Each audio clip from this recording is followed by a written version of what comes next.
செம்மையா இருக்குல்ல. சோ இதான் Infinix Hot 12 Pro.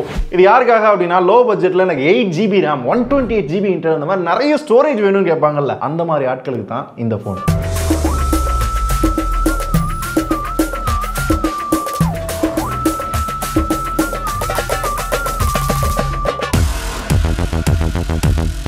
Okay, first இந்த போனை அன்பாக்ஸ் பண்றப்ப என்னென்ன பாக்ஸ் கண்டென்ட் இருந்துச்சு அப்படின்னு பார்த்தோம்னா, முதல்ல போன், அதுக்கப்புறம் அந்த போனுக்கான கேஸ், அப்புறம் சார்ஜிங் கேபிள், 18 வாட் சார்ஜர், ஒரு சில டாக்குமெண்டேஷன், கடைசியா ஒரு குட்டி ஒன்று சிம் எஜெக்டர். அப்படியே போன் எடுத்து பார்த்தோம் அப்படின்னா போன் செம்ம லுக்கா இருக்கு. ஒரு ஷைனி லுக்ல ஒரு மேட் ஃபினிஷ் மாதிரி தான் கொடுத்துருக்காங்க. ஆனாலுமே ஃபிங்கர் பிரிண்ட் லைட்டா வந்து பிக்கப் பண்ணுது. டிசைனுமே ரெட்மி ரியல்மியை தாண்டி ஓப்போ விவோக்கும் சேர்ந்து கம்பீட் பண்ணுவோம்டா அப்படின்னு நல்லா பண்ணிருக்காங்க. அண்ட் குவாலிட்டி பிளாஸ்டிக் தான், ஒரு பாக்ஸி டைப்ல போன் கையில ஹோல்ட் பண்றதுக்கும் நல்லா இருக்கு. அண்ட் டைட்டில் பார்த்து நிறைய பேர் வந்திருப்பீங்க இல்லையா, 13GB RAM இந்த விலைக்கு கிடைக்குதுன்னு. ஆக்சுவலா பாத்தீங்க அப்படின்னா 6GB 8GB அப்படின்ற ரெண்டு வேரியன்ட்ல சேல் பண்றாங்க.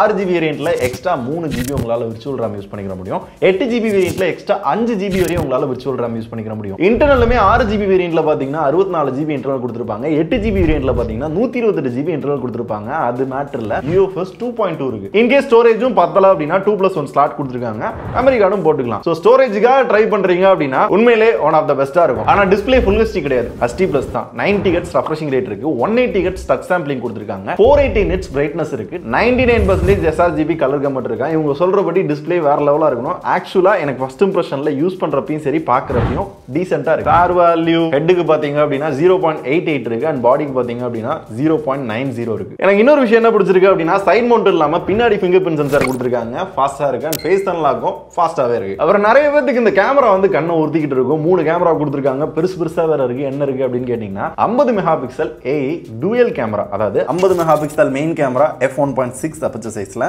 ரெண்டாவது கீழ இருக்குது பாத்தீங்கன்னா AI கேமரா, யூசுவலா Infinix கொடுப்பாங்களா அதே மாதிரி தான். நடுவுல பாத்தீங்க அப்படின்னா சும்மா லொல்லலாய்க்கு. அண்ட் முன்னாடி பாத்தீங்க அப்படின்னா 8 மெகாபிக்சல் செல்ஃபி வித் செல்ஃபி ஃபிளாஷோட வருது. சோ லோ லைட்ல நீங்க செல்ஃபி எடுக்கிறது அப்படின்னா அந்த ஃபிளாஷை யூஸ் பண்ணி எடுக்கிறப்ப ஓரளவு ஓகேவா இருக்கு. கேமரா ஃபீச்சர்ஸ் எல்லா Infinix போன் மாதிரி தான். ஷார்ட் வீடியோக்கு தனியா ஒரு ஆப்ஷன் கொடுத்திருக்காங்க. வீடியோ இருக்கு. சோ வீடியோ பொறுத்தவரை 1080p ல பேக்ல எடுத்துக்கலாம். அண்ட் ஃப்ரண்ட்ல பாத்தீங்க அப்படின்னா அதுலயும் 1080 ல எடுத்துக்கலாம். இதுவரை வந்து 720 கொடுத்துக்கிட்டு இருந்தாங்க. இதை தவிர அல்ட்ரா HD அதுல வந்து போட்டோ எடுத்துக்கலாமா, அதாவது அந்த 50 மெகாபிக்சல்ல வந்து போட்டோ எடுத்துக்க முடியும். And wide selfie, beauty mode, portrait, AR shot, time lapse இந்த மாதிரி எல்லாமே கொடுத்திருக்காங்க. சோ இதோட சாம்பிள்ஸ் எல்லாத்தையும் பாருங்க. 12,000 ரூபாய்க்கு கொஞ்சம் ஓரளவு ஆவரேஜ் அப்படின்ற மாதிரி தான் இருக்கு. இதை விட நல்ல கேமரா வந்து கண்டிப்பா சொல்லுவேன் ரெட்மில, ரியல்மில, இல்ல மோட்டோலயே பாத்தீங்க அப்படின்னா ரீசெண்டா வந்து நல்லாவே போட ஆரம்பிச்சிட்டாங்க. சோ கேமரா வைஸ் இன்னுமே Infinix இம்ப்ரூவ்மெண்ட் தேவை. பட் ஏதோ இம்ப்ரூவ்மெண்ட் காட்டுறாங்க, பட் பத்தல. அண்ட் Infinix பொறுத்தவரை ரீசெண்டா வந்து நிறைய போன்ஸ்ல பாத்தீங்க அப்படின்னா பெட்டரான ப்ராசஸர்லாம் கொடுத்துட்டு வந்துட்டு இருந்தாங்க. நான் கூட சொன்னேன் நல்ல பெர்ஃபார்மன்ஸ்லாம் இம்ப்ரூவ் பண்ணிட்டு இருக்காங்கன்னு.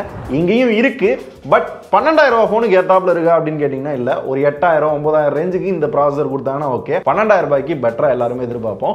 Unisoc T616 ஸ்னாப்டிராகனுக்கு எதுக்கு ஈக்குவல் அப்படின்னு பாத்தீங்க அப்படின்னா ஸ்னாப்டிராகன் 665 அந்த ரேஞ்சுக்கு வந்து வரும்னு வச்சுக்கோங்களேன். ஆண்ட்ராய்டு ஸ்கோருமே 2 லட்சத்தை தாண்டி போகும். கேமிங்மே பாத்தீங்க அப்படின்னா நார்மலா வந்து விளையாண்டுக்கிற முடியும். ரொம்ப இன்டென்ஸான கேமிங்க்குலாம் பெருசா செட் ஆகாது. டே டு டே லைஃப்ல வாட்ஸ்அப் யூஸ் பண்ண, யூடியூப்ல வீடியோஸ் பார்க்க, இந்த மாதிரி யூசேஜுக்கு பாத்தீங்க அப்படின்னா ஓரளவு ஸ்மூத்தா இருக்கும். அப்புறம் 5000 mAh பேட்டரி இருக்கு. அதை சார்ஜ் பண்ண 18 வாட் ஃபாஸ்ட் சார்ஜிங் சப்போர்ட் கொடுக்குறாங்க. அந்த சார்ஜர் பாக்ஸ்க்குள்ள வருது. இதை யூஸ் பண்ணி தாராளமா ஒரு 2ல இருந்து 2.5 மணி நேரம் சார்ஜ் பண்ணலாம். உங்களால ஃபுல்லா சார்ஜ் பண்ண முடியும். இது UI-க்காக XOS 10.6 மேல Android 12 கொடுத்திருக்காங்க. பரவாயில்ல, Android 12 இந்த போன்ல இருக்கு. அடுத்தடுத்து அப்டேட்டும் அதே மாதிரி கொடுத்தாங்க அப்படின்னா ரொம்ப சிறப்பாக இருக்கும். ரைட், இது எல்லாத்துக்கும் சேர்ந்து ஒரு விலை அப்படின்னு வரையில பாத்தீங்க அப்படின்னா 6GB 64GB இன்டர்னல் வேரியன்ட் இருக்குல்ல, அதை 11,000 ரூபாய்க்கும், 8GB 128GB இன்டர்னல் இருக்குல்ல, அதை 12,000 ரூபாய்க்கும் கொண்டு வந்திருக்காங்க. 1000 ரூபாய் தான் டிஃபரன்ஸ்.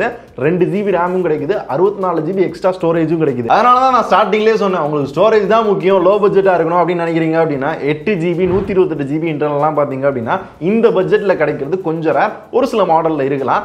இவங்க பிராண்ட்லயே எக்ஸ்ட்ரா ஒரு 1000-2000 போட்டாலும் ஒரு சில மாடல்ஸ் இருக்கு. ஸோ Infinix பொறுத்தவரை பாத்தீங்க அப்படின்னா ஸ்மார்ட் சீரியஸ், நோட் சீரியஸ், இப்போ ஹாட் சீரியஸ் எல்லாமே வந்து ஒரு 1000 ரூபாய் டிஃபரன்ஸ்ல தான் இருந்துகிட்டு இருக்கு. ஸோ இந்த 1000 ரூபாய் நிறைய போன்ஸ் இருக்கிறதுனால நிறைய குழப்பம் தான் கிரியேட் ஆகுது. இதே பிரச்சனையை ரெட்மி, ரியல்மி பண்ணாங்க. இப்போ ரீசெண்டா பாத்தீங்கன்னா குறைச்சிருக்காங்க. இதனால அவங்களோட சேல்ஸும் அடியாச்சு, அவங்களோட பேர் அடியாச்சு. ஸோ Infinix கொஞ்சம் கொஞ்சமா இம்ப்ரூவ்மெண்ட் காட்டினாலும் இந்த விஷயத்தையும் கொஞ்சம் கான்சென்ட்ரேட் பண்ணாங்க அப்படின்னா இன்னும் யூசர் பேஸ் இன்க்ரீஸ் பண்ணலாம். ஸோ இந்த போன் பத்தின என்னோட முடிவை நான் சொல்லிட்டேன். உங்களுக்கு என்ன தோணுது அப்படின்றத நீங்களும் சொல்லுங்க.